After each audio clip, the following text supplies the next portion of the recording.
금요 경건의 시간입니다. 기도하고 이 시간 시작하도록 하겠습니다. 이 시간도 성삼일체 하나님께만 영광과 존귀와 감사와 찬송을 올려드립니다. 어느덧 한 주를 마무리하는 금요일 밤입니다. 일상에서 늘 우리와 함께 하신 하나님의 크신 은혜와 사랑에 감사합니다.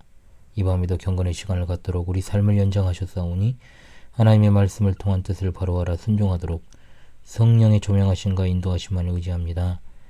이 시간 우리 지나온 벌거름 가운데 하나님 보시기에 합당하지 않은 모습들 너무나도 많았음을 고백하며 회개합니다. 생각과 말과 행동으로 지은 죄악들을 이 시간 내려놓사오니 우리를 긍휼히 여기사 하나님의 백성으로서의 그 본분, 자세, 태도를 잃어버리지 아니하도록 늘 성령의 충만함을 받아 살아가게 도와주옵소서. 이 시간도 여러 환경과 상황 가운데 있으며 분투하는 하늘 가족들을 기억해 주시고 어디에 있든지 무엇을 하든지 하나님께서 동행하여 주실 줄을 믿습니다. 심히 어려운 환경과 세상에서 묵묵히 있으며 주님 의지하고 나아가는 주의 백성들에게 하나님의 은혜의 해를 비춰 주시옵소서. 이 시간도 하나님의 정확무한 말씀인 레위기를 통해 주실 은혜를 소망합니다. 전하는 종에게 은혜를 더하시고 듣는 이들을 성령께서 조명하사 말씀에 순종하여 하나님께만 영광을 돌리게 하옵소서. 우리 주 예수 그리스도 이름으로 기도합니다. 아멘. 찬송가 569장 통일찬송가 442장입니다. 찬송가 569장 통일찬송가 442장입니다. 선한 목자 되신 우리 주 항상 인도하시고 푸른 풀밭 좋은 곳에서 우리 먹여주소서. 선한 목자 구세주여 항상 인도하소서. 선한 목자 구세주여 항상 인도하소서. 양의 문이 되신 예수여 우리 영접하시고 길을 잃은 양의 무리를 항상 인도하소서. 선한 목자 구세주여 기도 들어주소서. 선한 목자 구세주여 기도 들어주소서. 흠이 많고 약한 우리를 용납하여 주시고 주의 넓고 크신 은혜로 자유 얻게 하셨네. 선한 목자 구세주여 지금 나아갑니다. 선한 목자 구세주여 지금 나아갑니다. 일찍 주의 뜻을 따라서 살아가게 하시고 주의 크신 사랑 베푸사 따라가게 하소서. 선한 목자 구세주여 항상 인도하소서. 선한 목자 구세주여 항상 인도하소서. 아멘. 아멘. 예, 오늘은 레위기 13장입니다. 레위기 13장 1절 59절인데 너무 길어서요. 제가 해설을 할 테니까요. 레위기 13장 낭독은 1절로 제가 8절까지만 낭독을 하겠습니다. 레위기 13장 1절로 59절까지 말씀인데 제가 1절로 8절까지만 낭독을 하겠습니다. 여호와께서 모세와 아론에게 말씀하여 이르시되 만일 사람이 그의 피부에 무엇이 돋거나 뾰루지가 나거나 색점이 생겨서 그의 피부에 나병 같은 것이 생기거든 그를 곧 제사장 아론에게나 그의 아들 중 한 제사장에게로 데리고 갈 것이요 제사장은 그 피부의 병을 진찰할지니 환부의 털이 휘어졌고 환부가 피부보다 우묵하여졌으면 이는 나병의 환부라.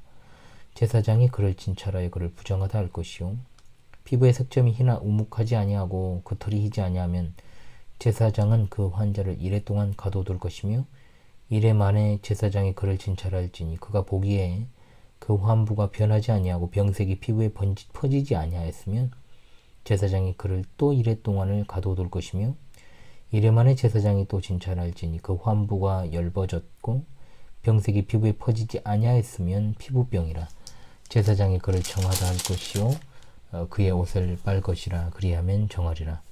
그러나 그가 정결한지를 제사장에게 보인 후에 병이 피부에 퍼지면 제사장에게 다시 보일 것이요 제사장은 진찰할지니 그 병이 피부에 퍼졌으면 그를 부정하다 할지니라. 이는 나병임이라. 아멘. 예, 보시다시피 오늘 레위기 13장 정결과 부정의 규례에 관한 세 번째 시간입니다. 지난 시간부터는 사람의 외부가 아닌 내부로부터 나오는 부정에 관한 규례, 13장과 14장은 피부병으로 발생한 부정을 다루는 내용입니다. 물론 내용이 많긴 합니다만 반복적으로 나오는 문구들이 많기 때문에 내용상 여러분들 별로 그렇게 어렵지 않게 이해할 수 있는 본문입니다. 레위기 13장에서 14장은 사람에게 발생하는 심각한 피부병과 의복과 집에 발생하는 곰팡이 종류의 전염병에 관한 내용을 다룹니다. 그러나 여기서 좀 짚고 넘어갈 것은 흔히 전통적으로 개혁 성경은 문둥병으로 번역을 했고 개혁 개정은 나병으로 번역한 이 차라트라는 원어입니다. 그러나 이것을 요즘으로 말하면 한센병이라고 부르기 어려운 이유는 차라트라는 용어가 의복이나 집에 발생하는 곰팡이를 설명하는 말로도 사용되고 있기 때문에 단순하게 어떤 나병, 한센병이라고 하는 특정 질환으로 부르기도 어렵습니다. 우리가 착각하기 쉬운 것이 나병이 심각한 피부병이라고 생각할 수 있지만 사실은 나병은 뼈까지 변형시키거나 신체의 감각을 마비시키는, 즉 피부뿐만 아니라 신경, 내장 등의 세균이 침투해서 발생하는 만성 전염병입니다. 그러니까 단순한 피부병이 아닙니다, 나병은. 그래서 결국에는 이제 참으로 비참하게 죽는 것이 나병이었죠. 이 병은 전염성이 있고 최근까지도 불치병으로 전해 내려옵니다. 과거에 나 환자들을 이제 전남 공우에 있는 소록도에 강제 구금한 일들을 우리가 잘 알고 있습니다. 소록도 가보셨나요, 여러분? 제가 가서 영상을 한번 찍으려고 그랬는데 최근 코로나 터지고는 제가 못 갔습니다. 굉장히 조심을 해야 되니까요, 환자분들이. 그래서 현대의학계의 견해에 따르면 레위기 13장에 묘사된 증세는 한센병으로 간주하기가 어렵다고 합니다. 대부분의 학자들은 여기 나오는 차라트라는 말로 사용된 피부병을 한센병이 아니라 악성 전염성 피부염으로 이해를 합니다. 그래서 일반적으로 어떤 문둥병, 나병으로 번역되어 있다고 해서 이것이 무조건 한센병 환자들만을 가리키는 것이라고 생각해서는 안 된다는 거죠. 중요한 것은 피부병이나 곰팡이와 같은 현상을 같은 용어로 사용하게 된 것은 표면의 색깔이 변화되거나 또는 사람 또는 물건의 형체를 변형하거나 표면보다는 이제 깊이 내려가거나 활성적으로 확산되는 어떤 공통점을 지닌다는 측면에서 이런 증상은 분명 비정상적이고 사람이나 옷이나 집 등의 형체가 변형이 됐다? 이것은 하나님이 처음 창조하신 원전성이 파괴되었음을 의미하는 것이기 때문에 부정한 것으로 간주가 되어서 함께 다루어진 것입니다. 자, 이제 레위기 13장, 비교적 길게 되어 있는 13장을 본격적으로 살펴보겠습니다. 레위기 13장은 크게 두 부분입니다. 사람의 몸에 발생하는 심각한 피부병의 진단과 처리가 2절로 46절까지, 그리고 의복류에 발생하는 악성 곰팡이의 진단과 처리에 대한 내용이 47절로 58절까지입니다.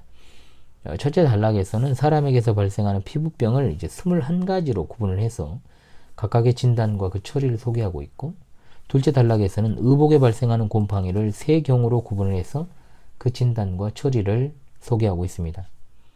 자, 그러면 제사장이 이런 환자들의 피부병을 진찰하니까 제사장이 의원의 역할도 수행한 것이냐 물을 수 있지만 그건 아닙니다. 제사장은 성소를 성결하게 보존하기 위해서 부정한 자들이 성소에 접근하지 못하도록 규제하는 사람이었기 때문에 이렇게 한 것이죠. 사실 13장에 나타나는 이 다루어지는 다양한 상황들을 100% 정확하게 우리가 이것을 해석하고 또한 이것을 적용하기는 쉽지는 않습니다. 그러나 간략하게 이것을 요약하고 정리를 하다 보면 우리가 이해할 수 있게 되는 것이죠. 첫째로 2절로 8절에 나병이라고 번역되어 있지만 나병을 포함한 악성 피부병이다. 이렇게 이제 봐야 된다 그랬죠. 2절로 3절에 피부에 무엇이 돋거나 뾰루지가 나거나 색점이 생겨서 그의 피부에 나병 같은 것이 생기거든 그를 곧 제사장 아론에게나 그의 아들 중 한 제사장에게로 데리고 갈 것이요 라고 하면서 제사장은 그 피부에 병을 진찰할지니 환부의 털이 휘어졌고 환부가 피부보다 우묵하여졌으면 이는 나병의 환부라 제사장이 그를 진찰하여 그를 부정하다 할 것이요 라고 했습니다. 그런데 이것이 확실하지 않을 경우에는 의심 환자를 갖다가 일주일 격리한 후에 제사장이 다시 검사하고 판정을 했습니다. 그래도 확실치 않을 경우 또다시 일주일을 격리했습니다. 제사장의 판정은 심각한 결과를 초래하죠. 45절로 46절에 살펴보겠습니다만 그는 진영 밖에서 이제 거주를 해야 되기 때문입니다. 피부병이 열버지고 확산되지 않았을 경우에는 정결했습니다. 그리고 격리 기간 후에 병이 피부에 퍼졌으면 부정한 것으로 판정되었습니다. 자, 그 다음 둘째로 9절에서 이제 17절의 내용은 생살로 이제 발생한 피부병을 이제 등장을 합니다. 생살이라고 하는 것은 살갗이 벗겨진 속살을 이제 의미하죠. 피부에 흰 응어리가 돋거나 털이 휘어지면서 생살이 드러날 경우 적학적으로 이것은 부정하게 간주가 되었습니다. 그런데 이 피부병이 머리부터 발까지 몸 전체에 퍼졌을 경우에는 전염성이 없는 것으로 간주가 되어서 이 사람은 정결합니다.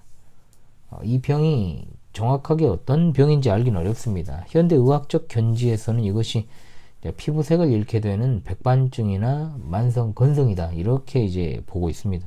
그러나 언제라도 생살이 드러나게 되면 부정한 것으로 간주가 되었고 그것이 다 휘어지면 정한 것으로 간주가 되었습니다. 세 번째 18절로 23절은 종기가 생겼을 경우입니다. 흰 털과 깊은 염증은 확실한 악성 피부병의 증거로 여겨져 부정하게 간주가 되었습니다. 이것이 이제 불확실할 경우에는 일주일 동안 격리한 후에 판정했습니다. 병이 퍼졌을 경우에는 부정하게 판정되었고 병이 퍼지지 않았을 경우에는 정결한 것으로 판정되었습니다. 네 번째 24절로 28절은 화상을 입었을 경우입니다.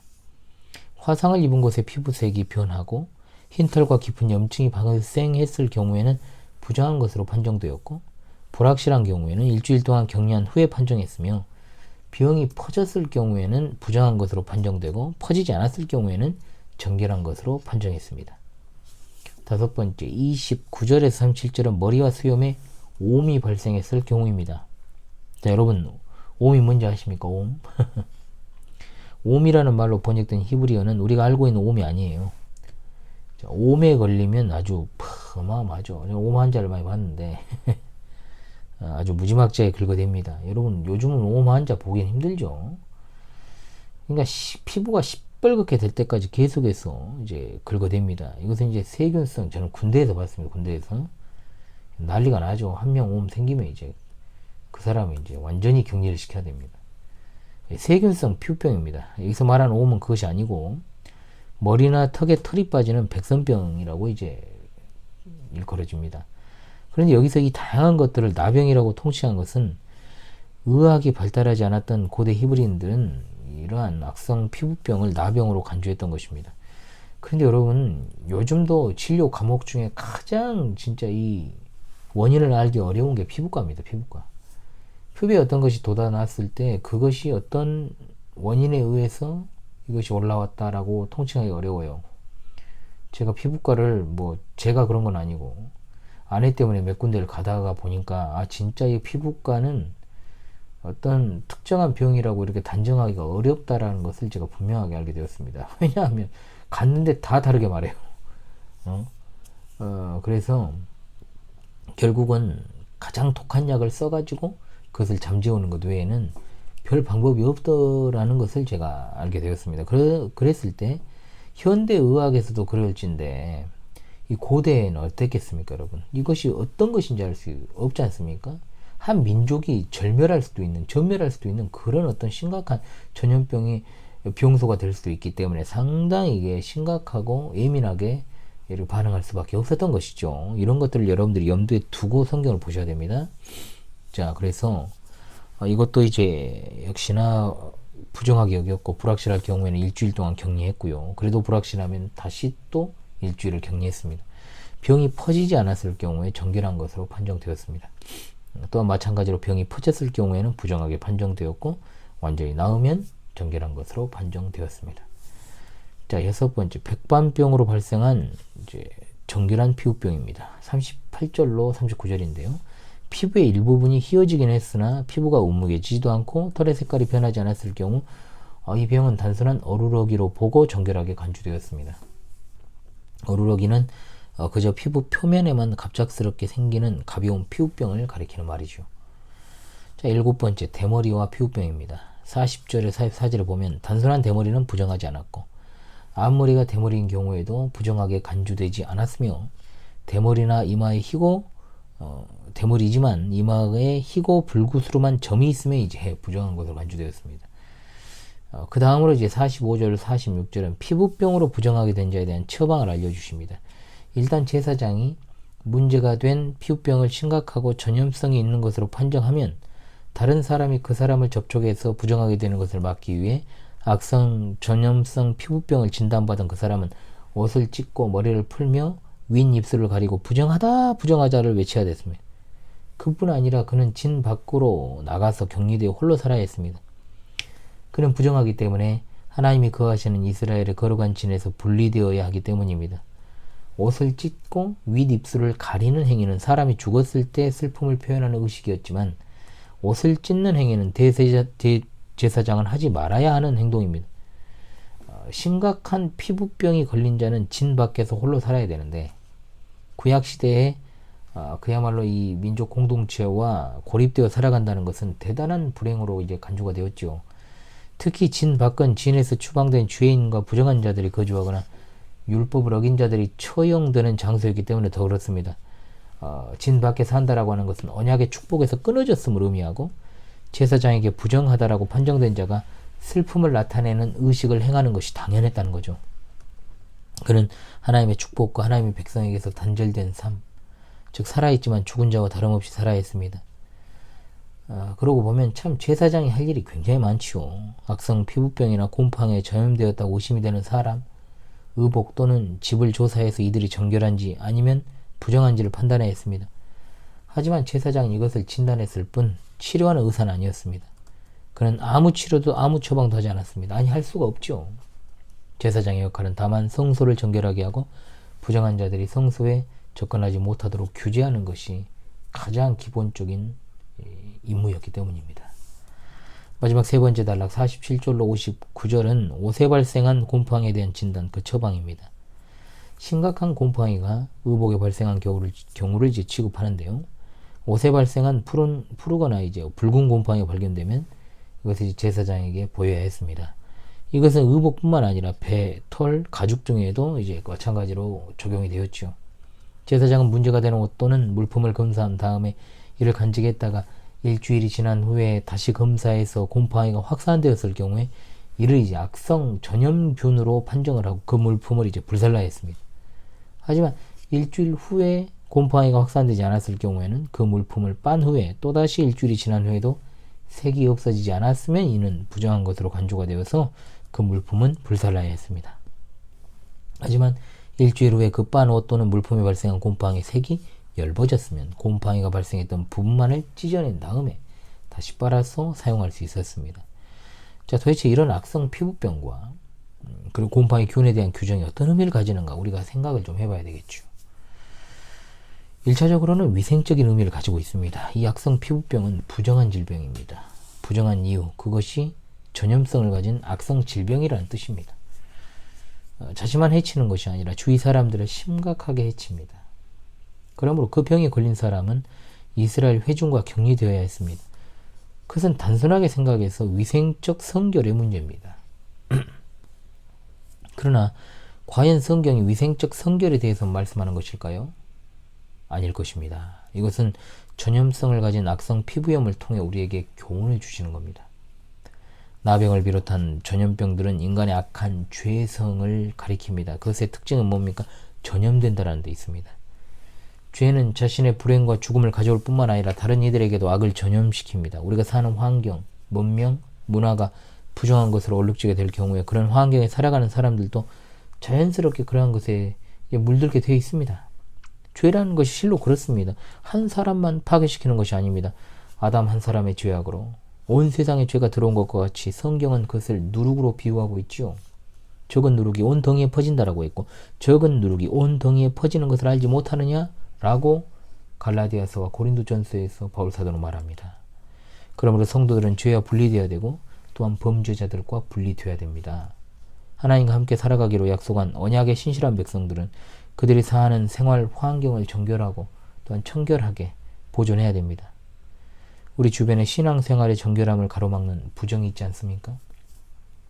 아무리 좋은 문화라고 해도 거기에 신앙적 건강함이 깃들어 있지 않다 하면 사람이든 물건이든 매체든 상관없이 무의미하고 득이 될 것이 없으며 오히려 손해만 막심하게 됩니다.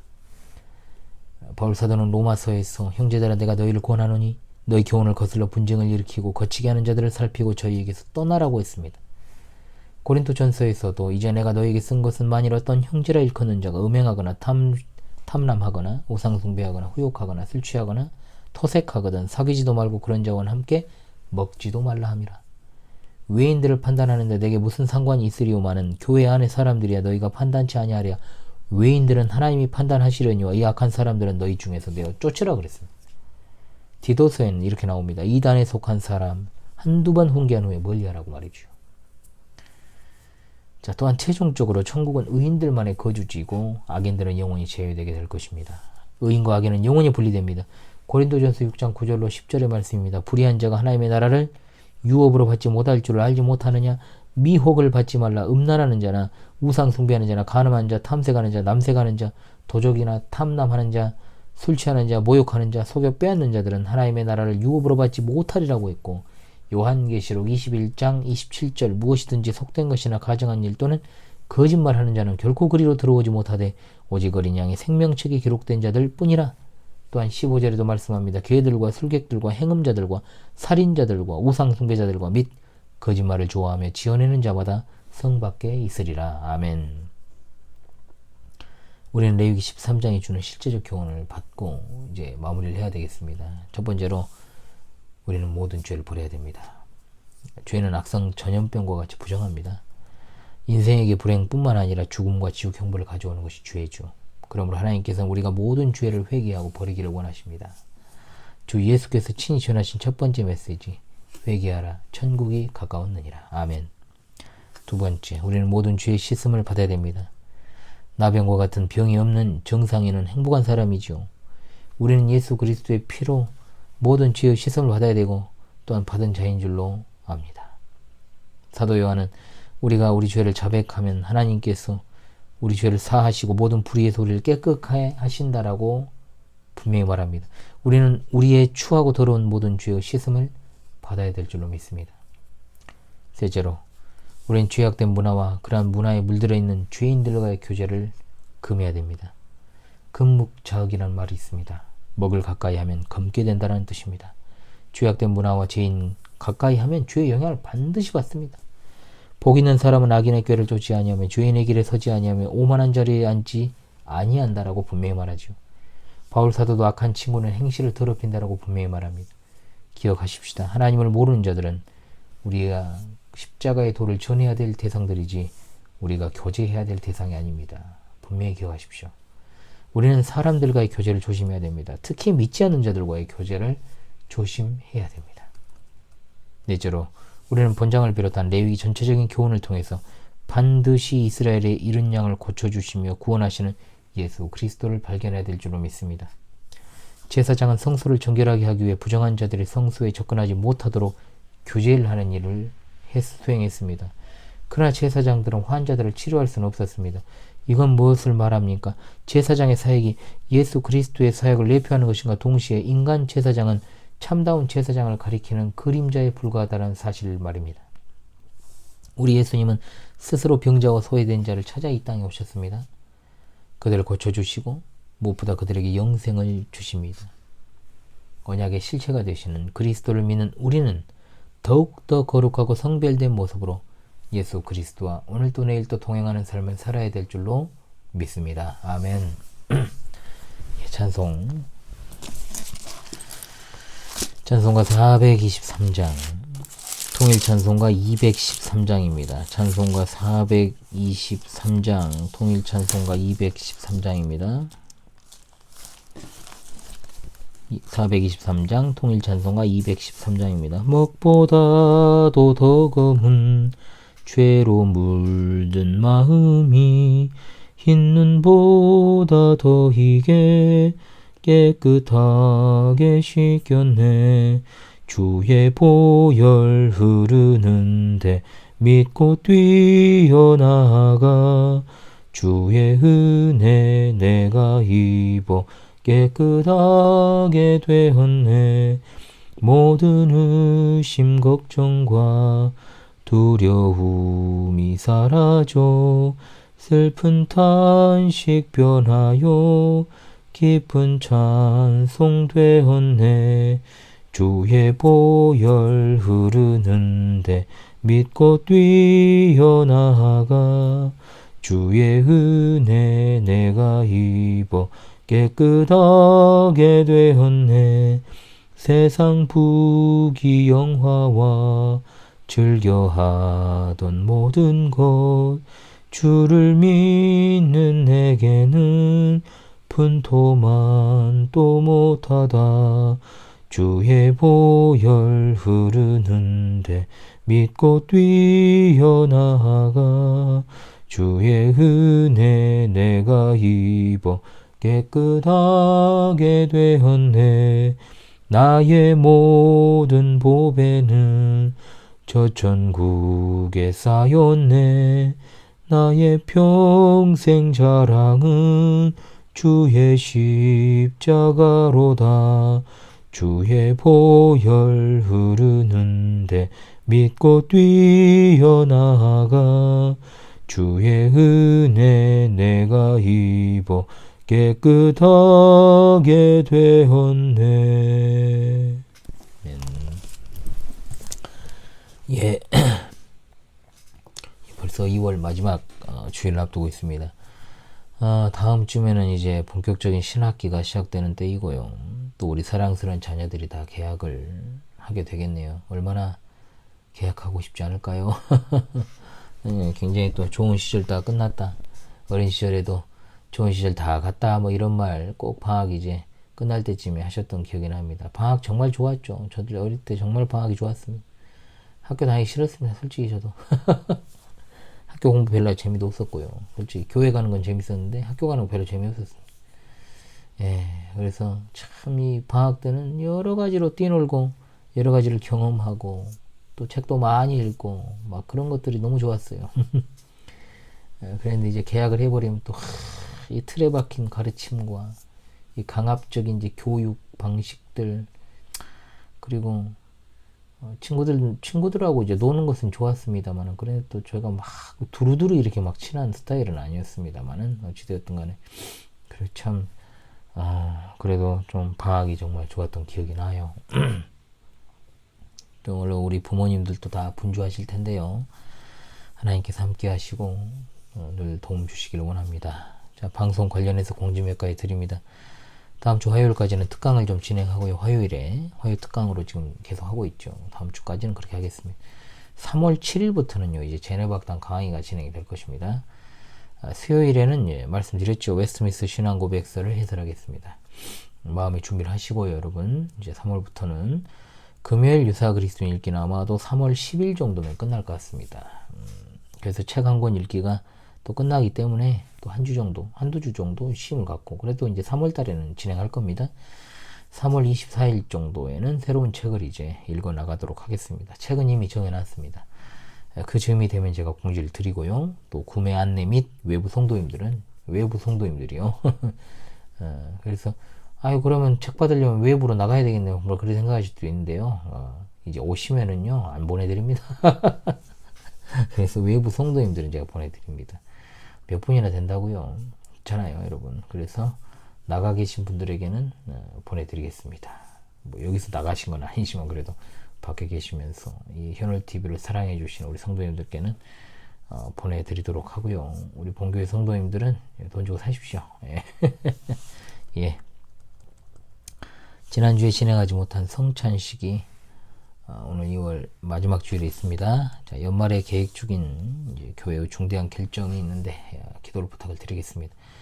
어느 정도 가닥이 잡히고 방향이 잡히게 되면은 후일에 제가 말씀을 드리겠습니다. 뭔지는 아실 겁니다. 제가 전부터 말씀드렸기 때문에요. 자, 그럼 주말과 주일에도 하나님께서 주시는 은혜로 충만한 은혜로 가득하시기를 바라면서요.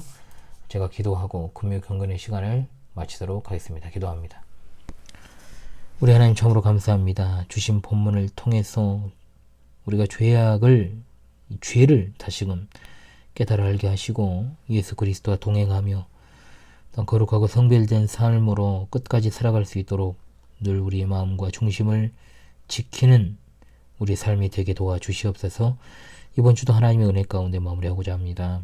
우리와 우리에게 속한 모든 지체들이 여러가지 공고한 상황과 환경에 지치지 않게 하시고 언제 어디에서나 하나님의 귀한 뜻과 또한 사명을 수행하는 일에 부족함이 없는 자들이 되게 하시며 하나님의 함께 하심과 주시는 말씀에 있어 늘 깨어있게 하시고 말씀을 받아 순종하게 하시며 이 시대를 잘 분별하여 신실한 믿음을 준비하고 또한 순교적 신앙으로 살아가다가 영광 중에 다시 오실 주님을 잘 맞이할 수 있게 도와주옵소서. 이 밤에도 평안한 쉼을 주시고 밝은 새 아침을 열어주시며 주말과 주일에도 하나님이 함께 하셔서 예배와 교제를 통해서 주일을 누리고 영적인 쉼을 얻으며 우리의 육신 또한 회복되는 은혜가 있게 도와주옵소서.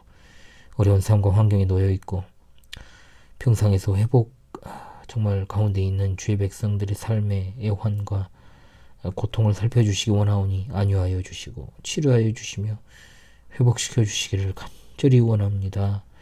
늘 하나님이 함께 하심을 그들이 알게 하옵시고 진리 전쟁의 시대 영적으로 공고한 이들을 붙드사 주의 보호 아래 영적인 힘을 얻고 또한 살아갈 수 있게 안위하여 주옵소서. 하나님의 기쁘신 뜻을 더욱더 날마다 알아가기를 원하오며 우리 주 예수 그리스도 이름으로 기도합니다. 아멘.